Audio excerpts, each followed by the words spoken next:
Dear Rentals Club members, I'm now joined by Honti. Adele is in Hungary right now, and she will be talking with us today about her business, Honti Management. She will be describing to us not only her activity with different properties, portfolio of properties in her home country, but as well she will be very giving you tips that you can apply for your own business right now. She has an amazing background. She's a World Cup winner in paragliding, female World Cup winner for paragliding. So it's an amazing background. It's an amazing background as well because it means that I think we chatted a bit another day, and she really told me that she may not be the best at sports or things like this, but she's really good at dealing with fear. And what was very interesting, you're going to see this today, it's going to be very interesting as well, is that when the crisis hit, she was able to say, okay, let's focus on what the actions that need to be taken now, and let's come up with a plan till September. So we'll be covering this. We'll be covering how business was like before the crisis, what it is like now, how she adapted her business, cutting costs, going to long-term stays, negotiating with the homeowners. That's a very interesting point here. And as well, something a bit great, because Adele is the kind of entrepreneur who's always willing to try out things. She's doing two things right now. She actually registered as a host, providing online experiences on Airbnb, and she actually tried out one herself as a guest. And also, she's actually also starting helping other property managers with online consulting. So we'll be touching upon that as well. And without further ado, Adele, hello, how are you? Hi, thank you so much for inviting me. It's really an honor. Well, it's a pleasure to have you, and it looks like a fantastic place behind you. Where are you right now? I'm in my living room, and it's so sunny that I tried to close down the window, but still there is quite much sun coming in, so the weather is just so perfect in Hungary at the moment. And did I get it right from your background? Because you have this, I think, at least double hat, if not more, but you are both a champion. You were training for a big championship that was supposed to happen now. At the same time, you have this property management business. So can you tell us about a bit of both? Yes, of course. Well, the good thing about being active in sport and racing all the time is that all the methodology, what we learn in sports psychology, it can super easily just be transformed into business. There is just one kind of psychology, there's just one kind of human brain. So if you train yourself to maximize your performance and on the other hand, assess risk in a correct manner, then in a situation what we are all going through right now, it's not much different than going into crazy turbulence in the air when I'm flying over a ridge. And I can get into dangerous situations where I need to, assess very quickly. Is this a real danger? Am I in a possible situation where I might lose my life? And if so, panicking is the worst option what I can do.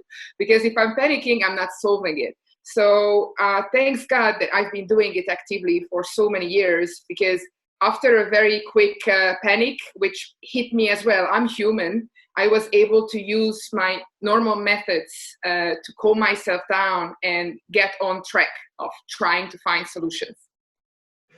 And so your business is Honti Management. Can you maybe go into what you usually do? I mean, I think also it's a family business. It's also a very interesting story. So we're curious to hear more about this. Yes, of course. So I have a degree in law, but after a short period of practicing tax law, international tax law, I joined my friends and we established an incoming tour agency in Budapest, Hungary. And that's what I had done for over 10 years.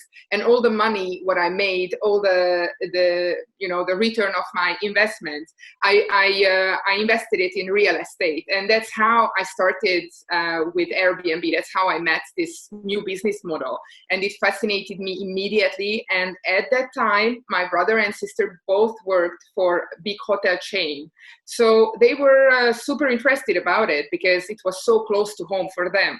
And I immediately realized that it can be a possible second business for me, and I can involve my family. My parents also got on board. They also invested in properties in Budapest. So that's how we started, with my property, with my parents' property, and then very quickly, mouth to mouth. That's the best kind of marketing there is.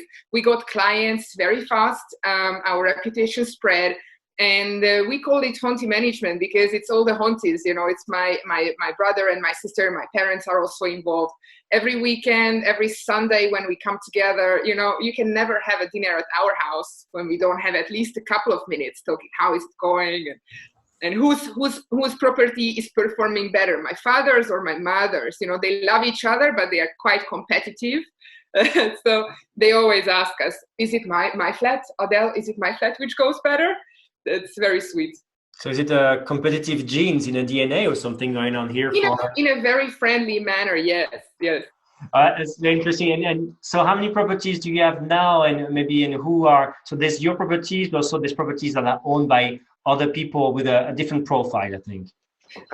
We have, within the family, we have about 5 properties, but we also do run properties for other owners. So altogether, we have 30 plus property. The number is shifting. We have now new properties coming on board, which is very surprising because, at the beginning of the pandemic, I thought that we are just going to lose clients and not gain them. But soon after, I realized that every rule, what was out there, even a long-term market, was just overridden. So many property owners realized that their tenants called them and asked for half price, or they were unable to pay. So some of the tenants moved out and properties became empty. And how do you rent for long-term when there is a moratorium? You cannot evict someone who is not paying you. You need to find someone else. It's very hard now to do the background check. So we got clients because they called us and asked us for recommendation and our knowledge about the industry, what to do, how long it will last, all these questions, what strategy should I use? So that's what we are doing now, trying to diversify and moving also from the short term to a mid-term and long-term market. So maybe let's go into the length of stay. It's a good segue, and I think what you can bring to homeowners right now is the ability to get bookings that are longer stays, right? So, and we're talking, I think, what stays that are up to 90 days, right? What's the idea? Is like because of regulation, tenant laws. What's your take on that? And what would be also recommendation, generally speaking, for people who think, yes, have to move into longer stays as well? Okay, so how I started this, I told all my clients, all the property owners, that listen, this is a strategical, crossroad. You have to make a decision whether you believe in the short term, you believe in tourism, that it will bounce back or not. And I don't want to tell you what to do, but I can tell you all the information I have gathered. And I do believe that tourism will be back as it was back after the MERS or SARS pandemic or epidemics, or after 9/11, it was back very rapidly. Within a couple of months, the occupancy rates were back. I'm not talking about the revenue per available room, because prices dropped, but occupancy was getting healthy after a very short period of time. So it seems like that people do have a short memory when it comes to threat or fear.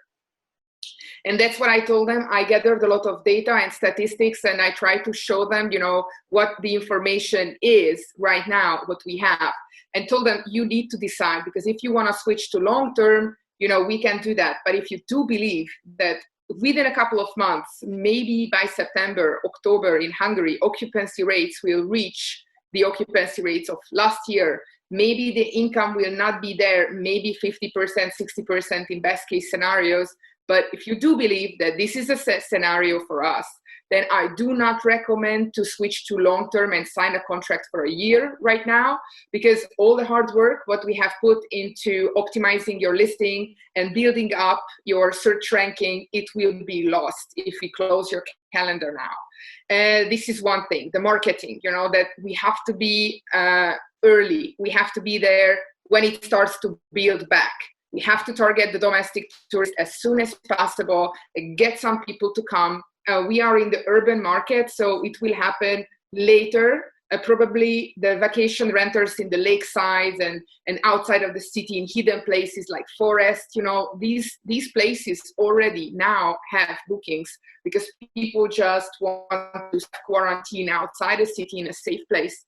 So those markets are not hit as hard. However, urban markets will come back a little bit later. They will start with domestic tourists, and then, foreigners will come. And we have to be there right at the beginning.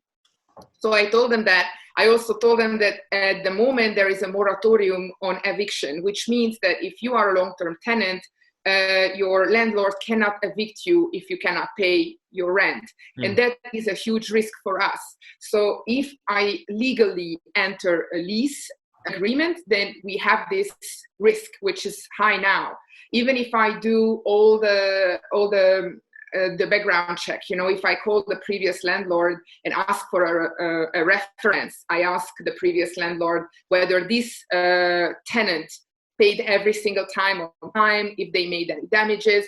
It's a good thing to know. However, even if I ask now 3 months bank statements and I ask an employment contract, everything can be written over tomorrow. If this person gets fired, then things will change. So when we talk about business development, then we talk about two things. One is getting more income, and the other is not just cutting cost, but lowering risk, and that's very important, the risk factor. And right now, with long term, it's quite risky, and it's riskier than ever, or ever before. Not to mention that all the short-term properties, they hit the long-term market in the last 1 month. Historically, there was normally in healthy Hungarian Budapest long-term market, there was 10,000 properties and 14,000 short-term rentals. Now, just imagine all the 14,000, they went to the long-term market, plus hotels, which have apartments, not just rooms, but they have apartments. They also entered the long-term market. We've never seen this before, ever. This is new. So the prices in long-term agreements, they dropped to half, which is drastic. When I was consulting people about purchasing property and they were asking me how much money they can make, then I used to tell them that realistically 5% with a long-term rental, it's achievable. Right now it's not. So if you have bought a property just a couple of months ago and you have a bank loan, for example, and your tenant is paying you half or nothing, then it's the worst kind of situation you can be in. So what we have decided to do at this scenario is not to enter into a legal agreement, which is a lease, but stay on the short-term market. However, in Hungary, the laws allow us to rent for maximum 3 months, and we are using this gap. So we are renting now to tenants for maximum 90 days through short-term rental property sites. I don't want to name, but we all know there are several items. Okay. Then we are using mostly Airbnb at the moment, but other platforms are also available, and we are diversifying now. We are entering to sites we have not been used before. For example, Flatio, or in Hungary there is a long-term advertisement platform. It's called Ingatlan. So we are entering all these new platforms as well. And we sign a short-term rental agreement. If tenants book through Airbnb, we don't need to do that. We don't need to sign anything because it's viewed as a short-term agreement by accepting terms and conditions. Plus, on Airbnb there is insurance. If the tenants make any damages, we do not need to collect damage deposit, which is a huge plus for many, many tenants. So they can just book an apartment for a month or 2 or 3 on Airbnb. And Airbnb also has dropped the fees, as I noticed, for for midterm stays. So stays over 28 days now have lowered service fee. Do you know how much it is nowadays? Or how I calculated it, it's close to 10%, but it used to be 15% before. I mean, on the side of a tourist or somebody who a digital nomad and wants to stay. Or we have many families who just returned from abroad. They used to work abroad, and their job opportunities, are now finished or on hold. So they returned to their motherland, and they need a place to stay. And it's a compulsory quarantine of 14 days, I guess, all over the country. If you cross the border, you need to stay somewhere for minimum 14 days. But in many cases, these families, they chose to stay longer for a month or two because they don't want to risk the elderly parents or other family members. Yeah, I think it's very interesting what you're saying, because a lot of our different, let's say, I'm looking for the word in English for that, but fellow country persons are stranded abroad, right? And some point when borders reopen, they would have to come back. I was talking to a property manager in Bali. He has a lot of Russians, and they can't come back. It's very complicated. You have to be on some emergency list to go back to Russia. So they're just staying in Bali for the moment. I know a lot of French people are in some countries and they can't come back. It's tricky. But these people will have to self-quarantine. It was also the case in Israel, I know as well, when Israelis could still travel, which has become difficult. Like there was a whole market for self-quarantining in Israel as well. Yeah. But before I go into the actual, because I think there's all other pockets of demand right now, but before I go into it, I want to go back to what you said, because it's very interesting for property managers, right?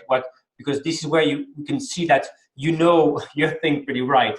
It's very important, as you said, to stay on the platforms, because if you get your listing away on platform and put your listing back, say in 6 months from now, you'll be losing your search ranking, history, statuses, premier partner on Verbo or Superhost, or even just like the rankings. So I think it's a very good, actionable and concrete advice to stay on the platform, even not just don't pull away. So that's first very interesting. I liked it. And as well as you said that for everyone, know your, of course, local laws, right? You're able to spot that in your market, there's like a gap up into 90 days. So it's a good way to still do short-term rental, but on a longer term without getting into the leases. So I think it's another advice, which is, of course, your market better than anyone else.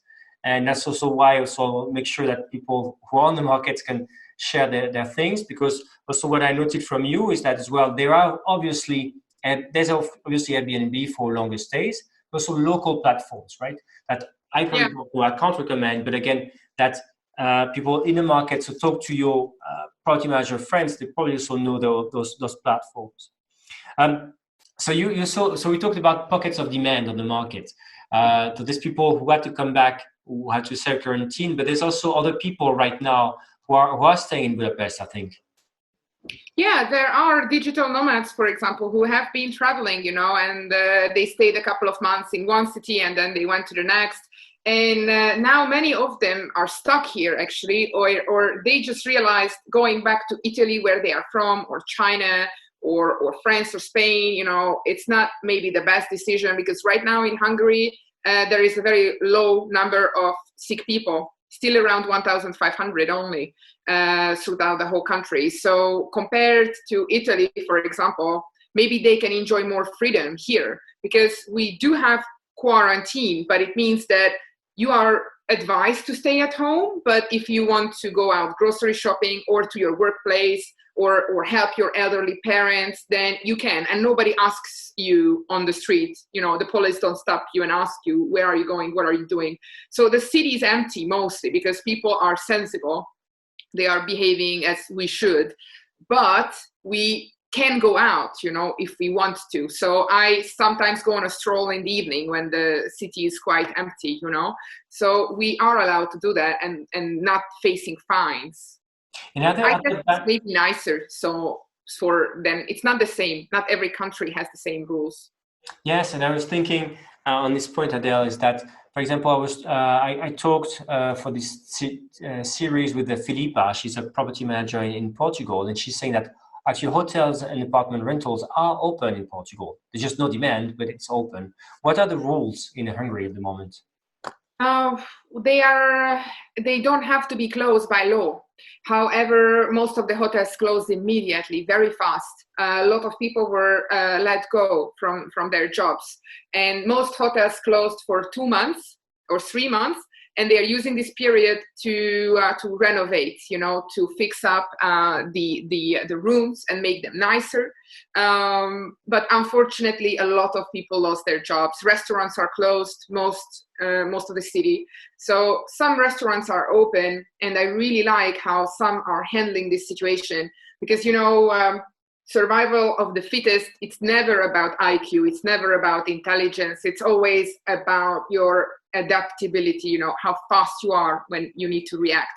And there are restaurants, Michelin star restaurants, which shifted immediately within a couple of days. They stopped the normal operation and they started to do daily menus, and house delivery to keep the staff, because your staff is one of the most important assets you can have.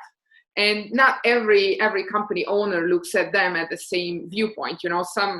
Some of us think that it's something what we need to cut easy and early, just to reduce the costs. I, on the other hand, always had that view that the knowledge what we have and the empathy and your best assets are your employees, even if you do have everything written down and you can just get someone new, and teach them fast.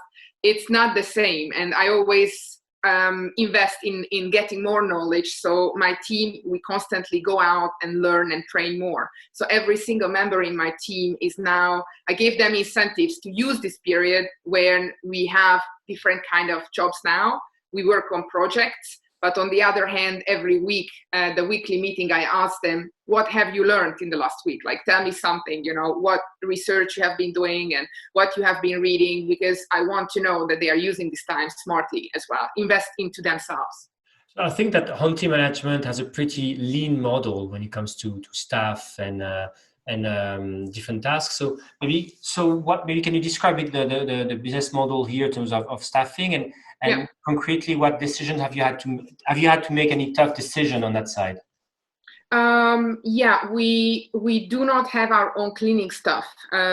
I never wanted to have my own because I think that's one of the riskiest areas, because that's where we get most of the negative comments about, and there's not much to do about it. Very hard to motivate people when they are only inflow oriented, not outflow. Normally on the job market, you want to hire people who ask first, what do I need to do? What is my end product? Tell me what is my job about, and I'm passionate about it. If we click, then I will do my best to deliver, and then you can pay me what is due.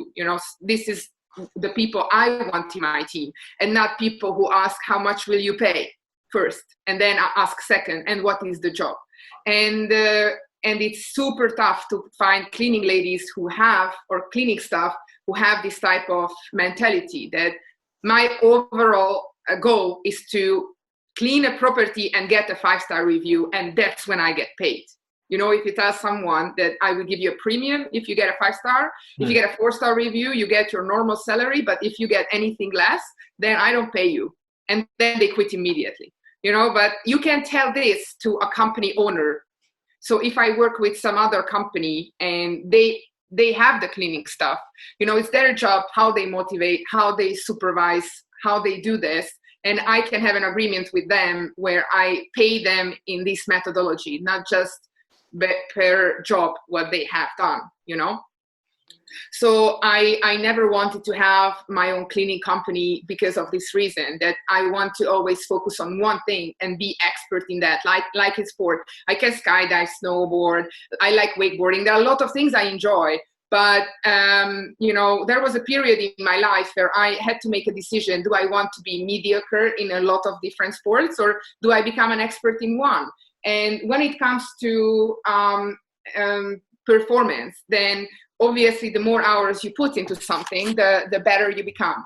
So I want to be the best property manager there is, and not a cleaning manager and housekeeping manager, but a property manager. So all my team, we are working towards that goal.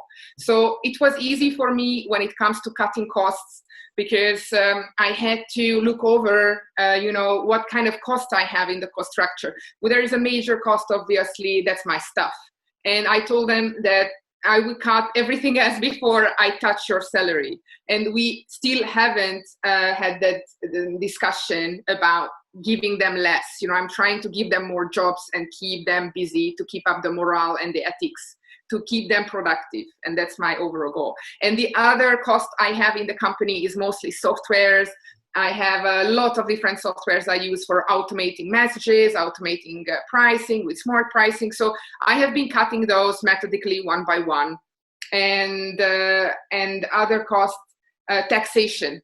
And the government gave us a lot of help, with paying taxes. So unfortunately, we don't have to pay as much as we had to previously before.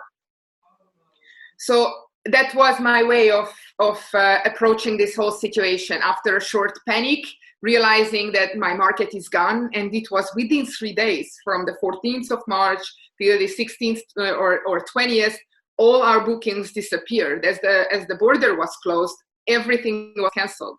So only August bookings remained, and some maybe for July, but April, May was gone. So you came up with this emergency plan, but this emergency plan, you think has to last, you made it so it can last until when? Well, I can operate for 14 months this way. So what I have done is, as I said, I checked the company books, how much cost I have, how much income I have, and I try to predict how much income I will have. And maybe I will have 10% of my normal income in best case scenario, renting properties for long term in these current prices. It's very, very small, but it keeps my team motivated. Every time there is a new booking for a month, like today we also got one, everybody is sending high fives and everybody's happy. And that's what I want. So I calculate with nearly zero income. And then now my costs are cut to less than half. Maybe I have 40% of my cost from before. And I always had 3 months. That's my basic rule, to have 3 months of operational cost on a separate account, no matter what. If something happens, then I need 3 months to redesign the company. And I was always thinking that maybe the government will just ban short-term rental in the city, and that's why I need these 3 months. Because then I can have a pivot, I can move to long-term market, or I can come up with a new strategy. But the pandemic surprised me as well. It was never on my mind. This will be the situation, but I had that money there. Plus, second, I checked my personal spendings and balances, and I have done the exact same. I have cut everything which is not necessary. Everything. I have sold my brand new paragliding racing gear. It was just so shiny. It was in the corner. I just got it. I bought it. I won the World Cup with it. That was the first comp I flew with it. And then I got qualified as a winner to the super final, which is the biggest event there is.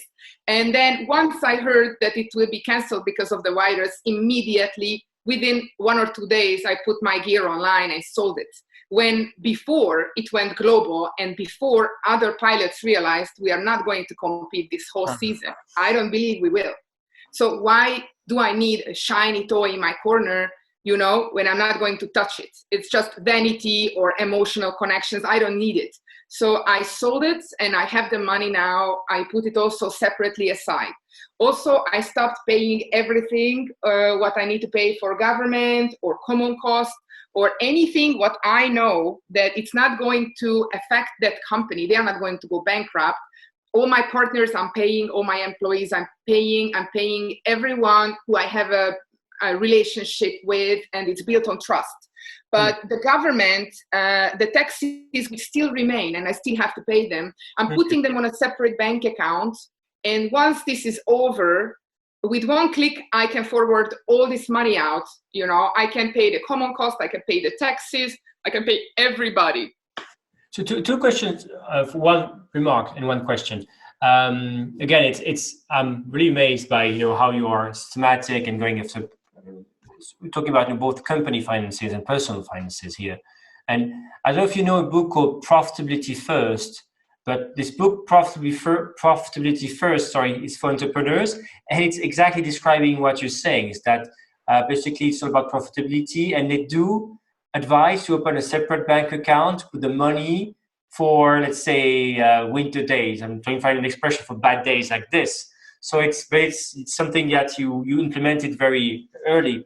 And a quick question about the government and taxes. So obviously, in a lot of countries, these governments are helping or are saying they will postpone paying taxes. What's the situation in your own country, and what are you advising people? Are you still saying, I put the money on the side and I will pay the government later? You're like, well, government will probably forgive this. So what's your attitude towards government help? Well, I always plan for the worst and be happy if it's better, but I make all my survival plans in paragliding as well. The worst is that I can die, and I definitely want to avoid that. And it's the same with my company. I don't want it to go bankrupt. This is not why I have been spent so much time building it. So I do everything within my power, thinking of the worst case scenario, how I would avoid that. And once I have figured that out, I can rest easy, because I know worst case scenario is not death. I will just fall on a tree with my paraglider, or with my company. We are just going to lose 1 year worth of income. But as long as we are close to zero and I can pay everyone, keep the stuff, or maybe I lose a little bit of money, maybe, I don't know, we go into a small minus, that's fine. So once I know the worst case scenario and I accept that outcome, I'm happy and I can live with it, then I can calm down and focus on the solutions and break it down. So I want to go here. How do I go there? I need to break it down to tiny parts, and then I make a plan. I put it into my task manager software. I put deadlines, I put priority, and then everybody knows what to do. And the team starts to focus on working out the solution, And that's the same with the government help, that I count on them not helping us at all. But they have been already helping us, and it's great. But it's not such a massive help. It's not like they are providing us any lost, income or grants. What they have been doing is reducing taxes, which we are all grateful for, because, it helps. But on the other hand, what they do is allocate a lot of money for marketing the city, marketing the country once this is over. But don't forget that we are not going to be the only destination standing in the start line. In this region, there will be Vienna, there will be Prague, Krakow, and so on, Bratislava. So all these Central European big cities, we are all going to line up at the same time and go with full gas. We just have to be smarter and better, I guess. And that's what we are doing, training, getting ready with the whole team for that moment where the first tourist can arrive. So we are working on our cleaning standards. We are working on maintenance. We are trying to fix every issue which was there ever mentioned by a client.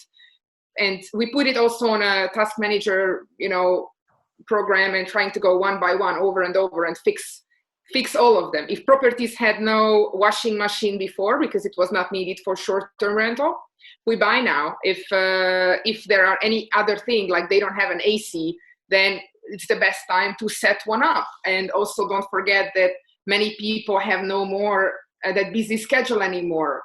For example, painting the property, it was hard to find someone to come with a good price before. And now they're lining up for jobs, and you can get a better price maybe, perhaps. That's very smart.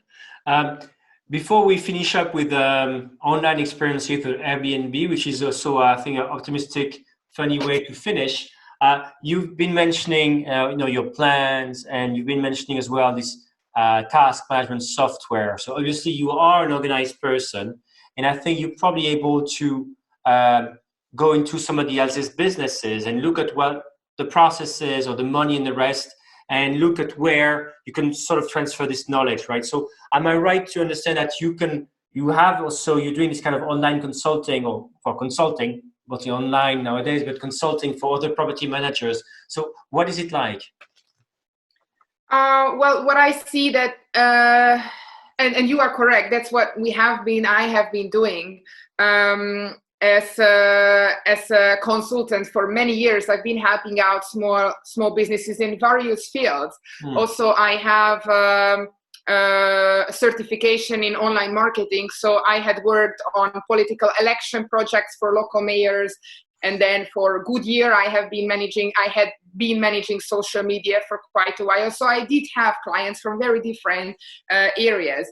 And when we come to property management, it's such a simple business model in some sense. It's very easy to look it over, especially because that's what I have been doing as well for years now. So I see the ins and outs and all the tricks.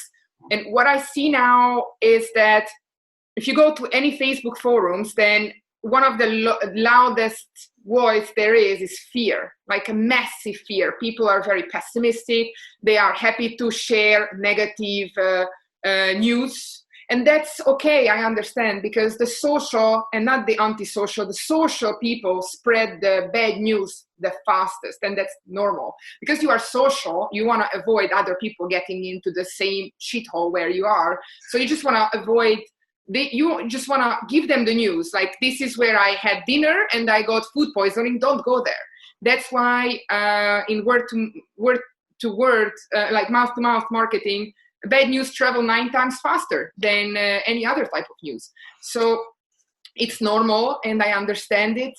And that gave me the idea that maybe this is the time where I should start consulting in a bigger, massive, and bigger scale. I should offer some of my time for free. You know, what can you do for others? What helps them the best, the most, and try to solve a problem in their life. And if I can do that, then maybe in the future they will come back to me and ask me for paid consultations.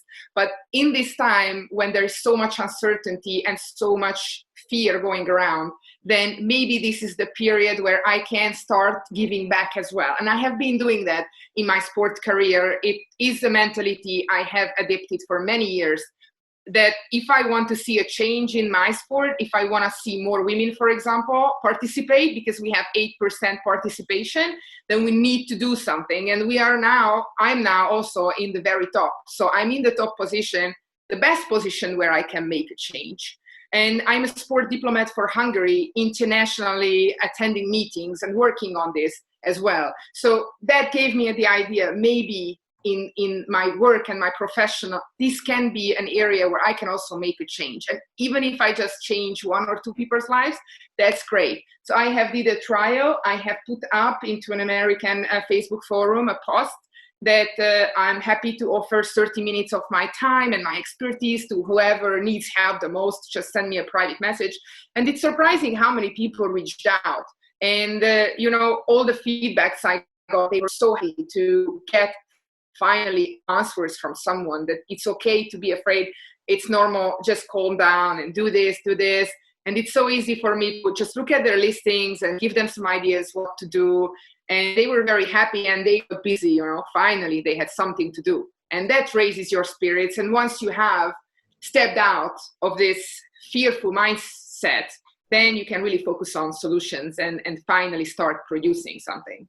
And I'm going to ask something then, because I hear that you posted this offer in a Facebook group. As you know, Rentals Club has its own Facebook group. I think you're a member of it. That's how we actually connected through the group. Would you be willing to make the same offer to people watching, for example? Absolutely. Whoever is happy to talk about their own business model, or even if they only have one property, then, we have Zoom. They don't have to leave their houses, and they can share with me the information, the listing, and I'm very happy to look it over. That's great. So what I'm going to do also below the video, I'll probably make a link for people to easily connect with you. So to finish it up as well, as we understand, you not sitting at home waiting. you were trying out new things, and you've tried out even new Airbnb online experiences, both as a host and as a guest.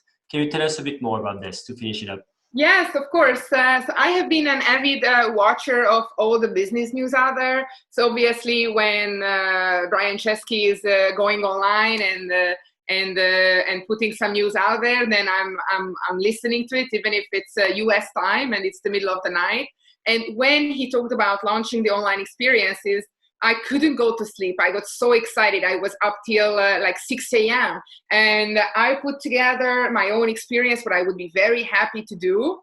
And before the pandemic, I started to give lectures on mental training, mental toughness, and how to conquer fear, how to handle your emotions, and how to adapt everything into your business. So that's what I was doing before, mostly for sport people, but it was interesting that entrepreneurs also found it very interesting. And then I was thinking that why not do this in a 1.5 hour activity where I show them my pictures I have taken from all over the world, racing above amazing landscapes. I can put out my gear. I can show them what how I dress up, how my gear is looking like. And then I can ask them, how you are handling the situation at the moment and what can I do for you? How can I help you? And my activity is being reviewed at the moment because I was told that every single picture is viewed by a real person and not a computer software. So it can take 2 weeks, 3 weeks till the activity gets accepted. So I'm very, very excited to see, how it goes and to start hosting as an online host. An experience. And on the other hand, I have checked what there are already online. And I'm not a big chef in my own home. I travel a lot and I tend to just go lazy and order food in. Or I socialize and go out for dinner with my friends to a restaurant. And now, not just a lot of other people that I found myself in the situation where it would be nice to cook, but I don't know how. So I signed up onto an online experience where we baked Swedish cinnamon rolls together. And I have never done that before, or I don't know when I baked before, maybe 15 years I haven't been baking, but it was easy. And the best part about it was that it was very interactive. There were people from Canada, a very nice family from the US. There was a tornado watch at the time, so they got cut out. Their internet connection was broken. So we were all wondering, while we were baking there, how are they doing? Are they under now a tornado, or is it going to be a Wizard of Oz situation happening? And then we had people from Italy and Hungary as well. With my sister, we were baking at the background. So it was very nice, that I felt that I moved out. I was socializing without leaving my actual kitchen. So it was very nice. That's great to hear. And that's what I would like to suggest to other hosts as well, that you have a space, you have an empty space now if you haven't been lucky to rent it. If you have an empty space, then look at it from a different angle. Just step back a little bit and have a look. What do you have? You do have a kitchen, you have a huge living room, and look into your skill set. What do you think you could, give back? And how you could also entertain people. If you have any special skills, if you do have any hobby, what you really enjoy, then you can now host an online experience in your home or in your kitchen. A lot of people are looking for new cooking experiences. And I'm also thinking how nice it would be to cook Morocco next week, or I'd like to try sushi with the Japanese the week after. You can actually every single night do something, make sangria with Spanish. So if you don't want an average boring evening meal, you can just very easily and cost effectively log online and do something with other people. Well, thanks, Adele. I think the do something is really something we take out from this conversation today, right? Do something for your business. We also talk about personal finances, even in trying out new things, going to a longer term stays, or becoming an online experience host with Airbnb. But do something and keep calm. And it's normal to fear, but it's it's better than to take action. I think it's absolutely great. So as I said earlier, we put links below the video so people can know how to reach out to you. But really, thank you so much for your time today. And thank you. I really enjoyed it. Same here. And I do hope to see you in person very soon. Then. Yeah, all we need is open borders, and then we can go wherever we want. Yeah, we do that. Adele, see you soon. See you soon. Thank you so much. Bye-bye.